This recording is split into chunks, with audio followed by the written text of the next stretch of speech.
শিশু রামিসার ধর্ষকের বিচারের দাবিতে পীরগঞ্জে বিক্ষোভ ও মানববন্ধন। ঢাকার পল্লবীতে শিশু রামিসাকে ধর্ষণের পর হত্যার ঘটনার বিচারের দাবিতে বিক্ষোভ মিছিল ও মানববন্ধন হয়েছে ঠাকুরগাঁওয়ের পীরগঞ্জ উপজেলার ১১ নং বৈরুচুনা বাজারে। শনিবার ২৩ মে বিকেলে নওডাঙ্গা আদর্শ রেসিডেন্সিয়াল মডেল স্কুল অ্যান্ড কলেজের উদ্যোগে বৈরুচুনা এলাকায় এ কর্মসূচি পালন করা হয়। এতে বক্তব্য দেন প্রতিষ্ঠানের অধ্যক্ষ তুহিনুর আলম ও পরিচালক আবদুল্লাহ আল মামুন। বক্তারা বলেন, শিশু রামিসাকে ধর্ষণের পর হত্যার ঘটনায় জড়িতদের দৃষ্টান্তমূলক শাস্তি নিশ্চিত করতে হবে, যাতে ভবিষ্যতে এ ধরনের অপরাধ আর না ঘটে।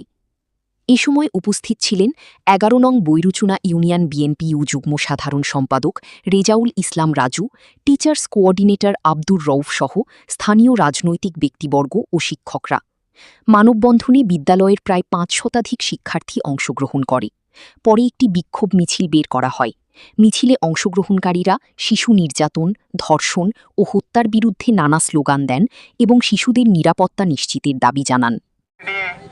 এই বাংলাদেশে একটি নৃশংসতম ঘটনা, আমাদের ছোট্ট মেয়ে রামিসাকে যেভাবে ধর্ষণ করে হত্যা করা হয়েছে, তার প্রতিবাদে আমরা শিকার হতে পারে। আমাদেরকে অবশ্যই সেজন্য সজাগ সচেতন থাকতে হবে। আমাদেরকে এখনই সচেতন হতে হবে। আর যদি আমরা সচেতন না হই, তাহলে তাই সবার প্রতি অনুরোধ, আপনারা অবশ্যই যে যেখান থেকে পারবেন প্রতিবাদ